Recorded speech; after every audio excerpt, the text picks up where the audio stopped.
Iran और Israel आधुनिक विश्व में दो ऐसे राष्ट्र जो एक अत्यंत खतरनाक दुश्मनी में उलझे हुए हैं। किंतु इसकी शुरुआत कैसे हुई और आगे क्या हो सकता है? आश्चर्यजनक रूप से ईरान और इजराइल कभी मित्र थे। सन 1960 और 70 के दशक में इस्लामी क्रांति से पूर्व ईरान के शाह के इजराइल से गहरे संबंध थे। वे तेल, खुफिया जानकारी और हथियारों का व्यापार करते थे। किंतु 1979 में सब कुछ बदल गया। जब अयातुल्ला खुमैनी सत्ता में आए तो ईरान राजशाही से इस्लामी धर्मतंत्र में बदल गया। नई सरकार ने इजराइल से संबंध तोड़ दिए, उसे ज़ायोनी दुश्मन और अवैध राज्य घोषित किया। इसके बाद ईरान का मिशन बन गया, इजराइल को नष्ट करो, फिलिस्तीन को आजाद करो। यह दुश्मनी केवल राजनीतिक नहीं है, यह वैचारिक, धार्मिक और रणनीतिक भी है। ईरान लेबनान में हिजबुल्लाह और गाजा में हमास जैसे गुटों का समर्थन करता है। इजराइल इन गुटों को आतंकवादी मानता है। ईरान पूरे मध्य पूर्व में अपना प्रभाव बढ़ाना चाहता है।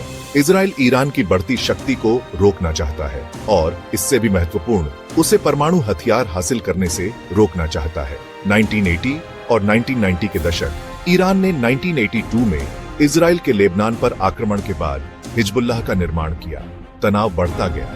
2000 के दशक, ईरान का परमाणु कार्यक्रम तेजी से बढ़ा। इजराइल ने साइबर हमलों से जवाब दिया, जैसे 2010 का प्रसिद्ध स्टक्सनेट वायरस। 2010 के दशक, ईरान ने 2015 में परमाणु समझौते पर हस्ताक्षर किए। इजराइल इससे नाखुश था।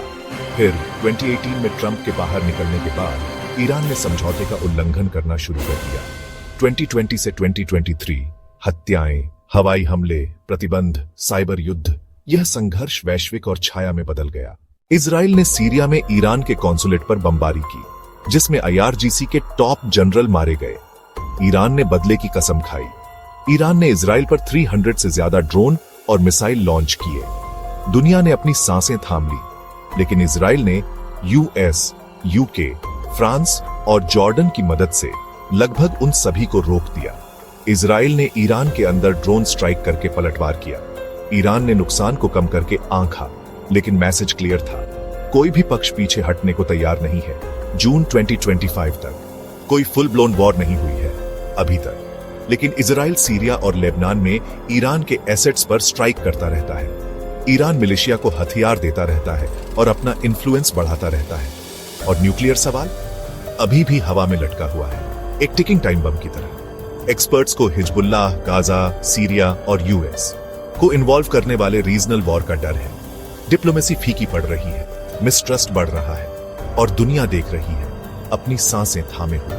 तो ईरान इजराइल संघर्ष को असल में क्या चलाता है? शक्ति, धर्म, क्षेत्र, डर। लेकिन एक बात तय है, जब तक कोई पीछे नहीं हटता, शांति पहुंच से बाहर रहेगी। विशेषज्ञों को डर है कि हिजबुल्लाह, गाजा, सीरिया और अमेरिका को शामिल करने वाला एक क्षेत्रीय युद्ध हो सकता है। डिप्लोमेसी मुश्किल होती जा रही है, अविश्वास बढ़ रहा है और पूरी दुनिया सांस रोके देख रही है। तो ईरान इजराइल संघर्ष को असल में क्या चलाता है? शक्ति, धर्म, क्षेत्र, डर। लेकिन एक बात तय है, जब तक कोई पीछे नहीं हटता, शांति पहुंच से बाहर रहेगी।